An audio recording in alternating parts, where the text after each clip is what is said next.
Hey, I'm Tamara Kendacker, and you're listening to The Decibel from the Globe and Mail. So I don't know about you, but one of the things I've missed the most about pre-pandemic life has been going to the movies. To me, there's nothing like that moment when the trailers are about to start and the lights go down and people go quiet, and you know that for the next couple of hours, you're on this journey with everyone else in the theater. And in much of the country, we haven't had that experience for many months, and it's been a tough year and a half for the industry. But movie theaters are finally reopening, and in Ontario, you can go to the movies again starting this weekend. But the experience is going to look a little bit different, and there are questions about whether people are even going to want to go back.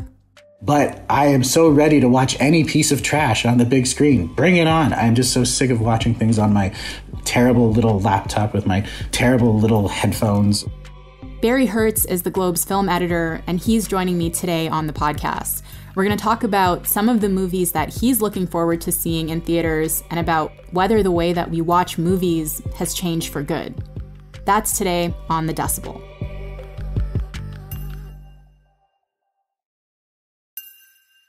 Hey, Barry, how's it going? It's going great. How are you? I'm good. I've been looking forward to this conversation because we've been doing so many bleak stories that this is just a really nice change of pace for us, and it's nice to have some good news to talk about for a change.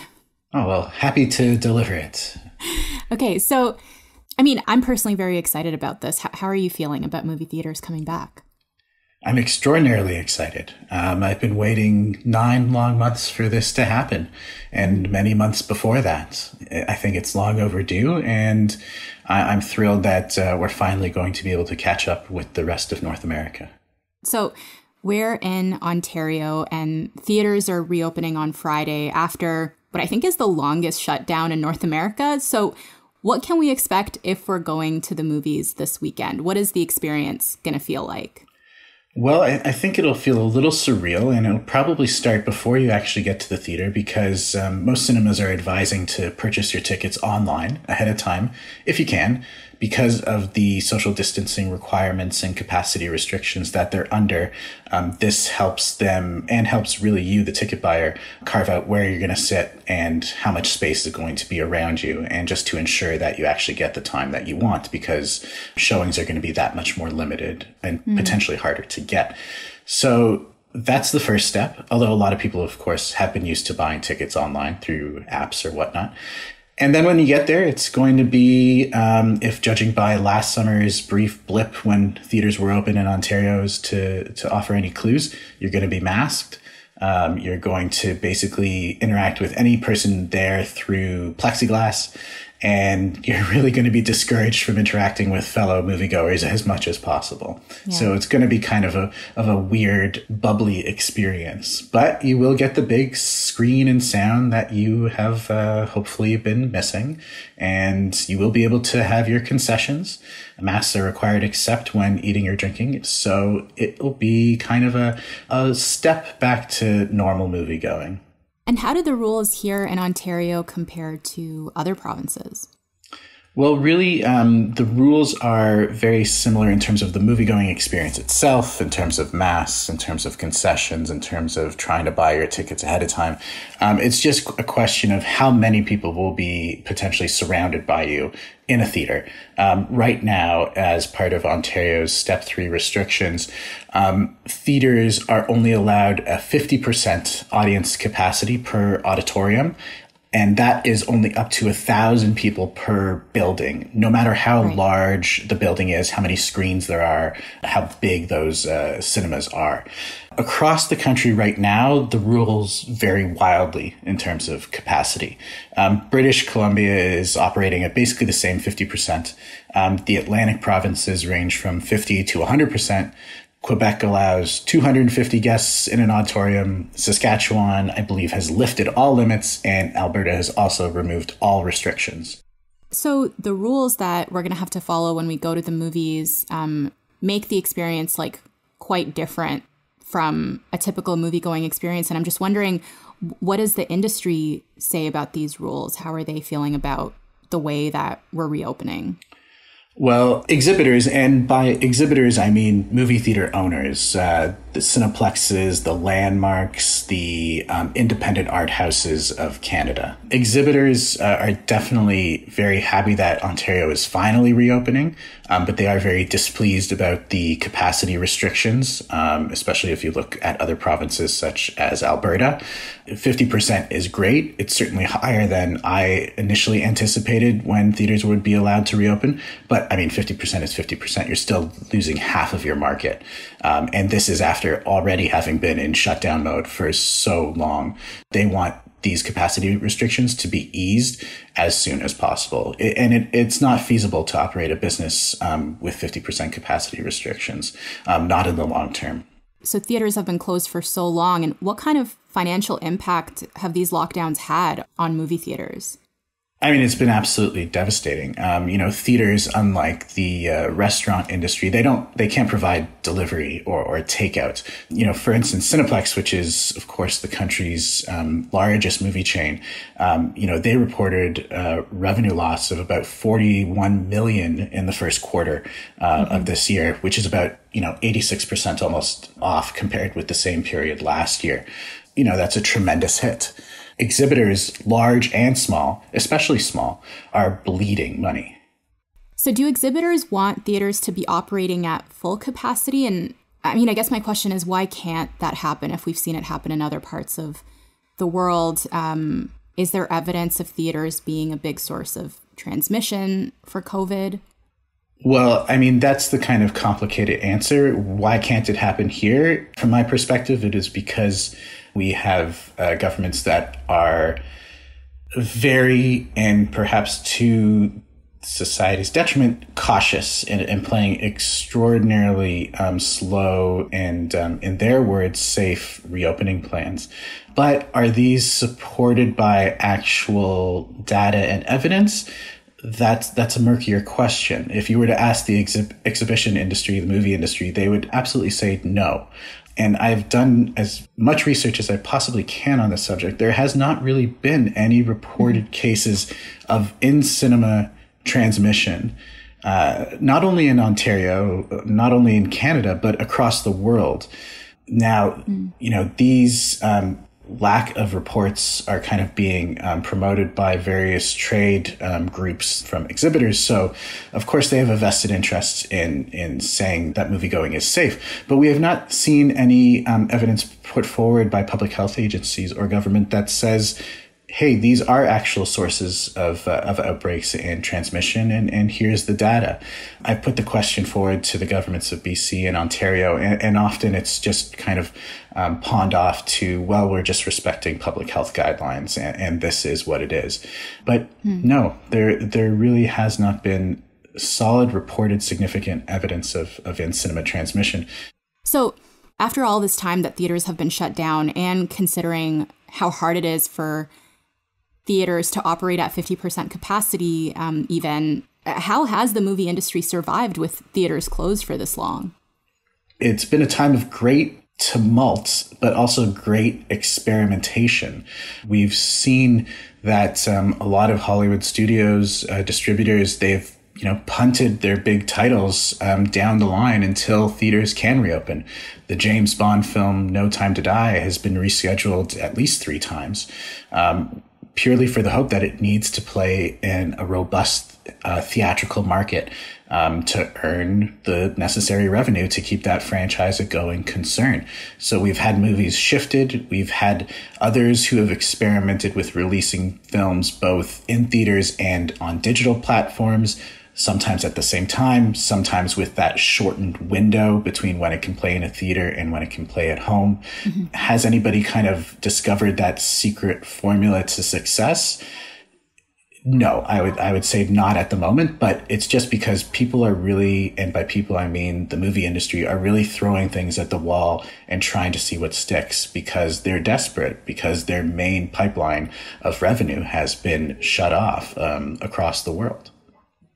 And I know that some distributors are going to keep offering a hybrid option, even as theaters are reopening. So releasing some movies online and in theaters at the same time. And I was wondering why do that? If you have a big film, it's kind of getting a little dusty, having sat on the shelf for, a year and a half now. You feel that they can satisfy both markets of the home and theatrical, then you're putting it out there. You're seeing Disney is probably doing this the best, or at least the most. They've released the numbers for how much Black Widow did, for instance, on Disney Plus, and it made, tens of millions of dollars at the very least. And that's important because they're also not splitting that money with the exhibitors. They don't have to give that money to theater owners. They keep all of that money for themselves, with the cost of setting up their own streaming infrastructure aside. So exhibitors are seeing really none of the digital release money unless they're going the virtual screening route, which a lot of rep houses and art houses have done, which is, hey, you can watch this film through whatever digital platform on your computer or television, and a portion of the funds go to the movie theater. But these experiments are few and far between, and from what I have gleaned, not nearly successful enough to float any kind of revenue that's been lost. It's more of just like, here's an experiment that we're trying. Because we haven't been watching movies in theaters for so long, do you think it's possible that people have gotten so used to just watching things from the comfort of their own homes that they just aren't going to go back to theaters in the same way? Like, do you think streaming services have permanently stolen audiences from movie theaters for good? I think there is a portion of audiences who are not going to go back, or at least are not going to go back anytime soon. I mean, even before the pandemic happened, the streaming services were on the rise. They were producing a greater amount of content, sometimes more enticing content for a fraction of the cost. Mm-hmm. So they were in trouble beforehand. And the pandemic has, of course, exacerbated all of these concerns. All that said, I think that there is a portion of people who not only who were the kind of die-hard cinema goers before, who wanted to go out every week or every other week to see the big new releases, but I think there is a portion of casual moviegoers who, during the pandemic, have realized what they previously took for granted. In that I am so sick of sitting on my couch and watching this movie while having a phone in my hand and being distracted by all the household elements. I really do miss that communal movie-going experience where I was enveloped in a dark, empty box with nothing but the screen and sound in front of me to capture my attention. So it's a bit of yes and no. Theaters are still in a great amount of trouble, but I don't think that the pandemic has struck as fatal a blow as perhaps we were predicting a year ago.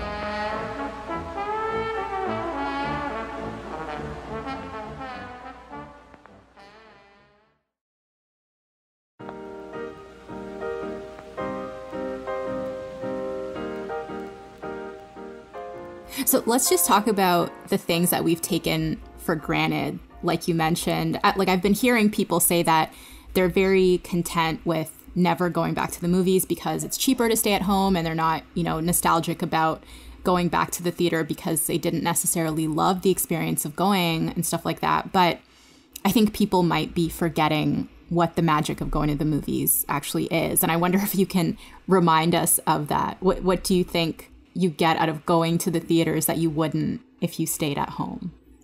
Well, I mean, I can speak from my own experience. When theaters were open in Ontario for a few months last summer and early fall, I just found the viewing experience so radically different from what I had been doing at home for the previous few months. I was able to just kind of plot myself in my preferred seat, which is the back row for anybody who's curious, and just, turn my phone off, look at the screen, and just be ready to be gobsmacked by whatever would come on it and whatever the sound would kind of blast at me. It is a completely different experience, and one, as a film writer, I certainly took for granted too. There were times I was like, oh, I got to go to the theater again to watch this piece of trash, but I am so ready to watch any piece of trash on the big screen. Bring it on. I'm just so sick of watching things on my terrible little laptop with my terrible little headphones, or on my television through Apple TV, while I have this bookcases around me that I'm just sick of looking at, and the phone ready to distract me with any notification or anything like that. I need, and I think a lot of people also need, that very isolated, cocoon-like viewing environment. Yeah, totally. That loss of control and ability to turn it off is, I think, part of the reason why I like the movie-going experience so much. Like, I'm someone who used to go to the movies alone for this reason, because it just forces you to focus and not think about anything else. And usually if you've paid for something and you've blocked out some time for it, you're not going to walk out of the movie. Whereas if you're watching it at home, you can just shut it down or get distracted by your phone or anything that's around the screen. Whereas when you're in the theater, you just see the screen and you're in this pitch black theater and you have surround sound. So it's way harder to be distracted, right? Exactly. I mean, I love going to the movies alone. I cannot wait for like the weekday afternoon matinee where I can just walk in and watch this probably very bad, trashy movie. I love trash, I guess is what's coming through. Just me and like a really big thing of Diet Coke and like a candy bar and just like totally lose it. And I mean, there is that sense of commitment is also, very important. Like, you've blocked off this period of time. You've bought your ticket. You're in there. And sure, you can walk out if you want, but you just feel like you need to like see it through so much more than if you were just at home and then you can just flip to any other random thing that catches your eye. So what are the movies that are on your radar for the summer? Well, I am a huge Fast and Furious fan, so F9, which I've already seen at home, but I'd love to see it in a big screen. I'm eager to see all the kind of superhero stuff, including the Suicide Squad, which is the reboot of the DC Comics thing with Margot Robbie, which is coming out later this summer in August. I'm eager to see the new M. Night Shyamalan movie, Old, because he's, I would love to see whatever twist is coming up. You have to see that with a big audience. You want to see everybody's reaction to whatever kind of flip he's going to put into the narrative. I'll even eagerly see the new G.I. Joe spinoff Snake Eyes. I'm sure it is probably not the most amazing film in the world, but I want to see its explosiveness and its raw spectacle on the big screen.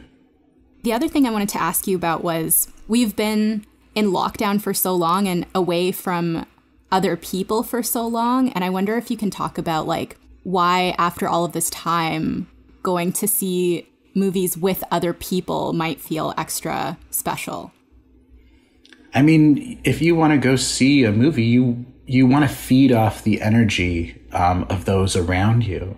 Ideally, that's why we go out on a Friday night or a Saturday night to a big blockbuster spectacle. We want to feel the oohs and the ahs. We want to hear the laughter. We want to hear the shock. We want to hear the surprise. We want to hear the disgust. We want to hear whatever emotions course through, the audience, so we can feed off that, and it makes the viewing experience that much more pleasurable and that much more memorable. I, for one, am very tired of watching something alone with no one else in my thoughts other than, my kid yelling at me to fix his computer for virtual school. I want to be with an audience who's expressly there to enjoy the same thing that I am. And I mean, that's what makes society. It's collective, and this is a collective experience, and one I really hope we don't so easily forget. Barry, thank you so much. Really appreciate it. Thanks so much for having me.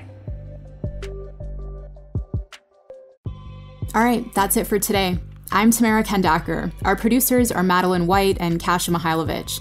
David Crosby edits the show, and Angela Pacenza is our executive editor. Thank you so much to Barry Hertz. You can find him on Twitter at HertzBarry. If you want to reach us, we're at thedecibel@globeandmail.com. Let me know how you're feeling about all this and what movies you're looking forward to seeing. And let us know what stories you want us to cover next. I'm on Twitter at Anima_TK. Thanks so much for listening. Have a great weekend, and I'll talk to you next week.